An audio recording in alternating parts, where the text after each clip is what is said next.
Start with your waistcoat right side up and lay the lining on top, right sides facing. You'll need to turn the facings out so the right side of the lining matches the edge of the right side of the facing. You will pin starting at the center back and working around the collar, matching up the notches as you go, and then all down the front and along the bottom. Repeat on the other side and then stitch at 10mm all the way around. Clip into the curves and press the seam allowance towards the facings. Next, pin the armhole facing to the lining in the same way, matching up the notches again, pinning all the way round and stitching at 10cm, clipping into the seams and pressing towards the facing again. Pin and stitch the back facing in the same way and trim and press your seam allowances towards the facings. Now for the fun bit, you're going to put your hand through the shoulder seam and pull the waistcoat through from the front to the back, turning out both sides. Once you've got it all turned out, get it all flat and give the facings a really good press to get them back into place.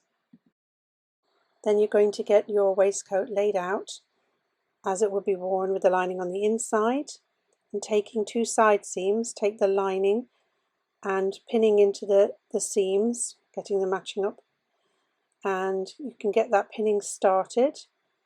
And then we're going to put your hand through the other side seam and pull that through so you can access the full loop of the seam. And we're going to pin along the lining and then also along the main fabric, so you pinned all the way around the loop, and we can stitch that at 2cm this time. The second side can feel a little bit confusing, so we're going to take just the lining first and pin the ends, matching up those seams, and then we're going to leave an opening of about 20cm. I've marked it here with 2 pins to mark the opening. I'm going to pin a little further into the main fabric on either side just to get that loop started before I put my hand through the opening that we left with those double pins and start pinning the side seam from here. And we're going to pin up to the pins in the opening on either side. Then we'll stitch all the way around from one side of the opening to the other at 2cm. We'll be leaving the gap open.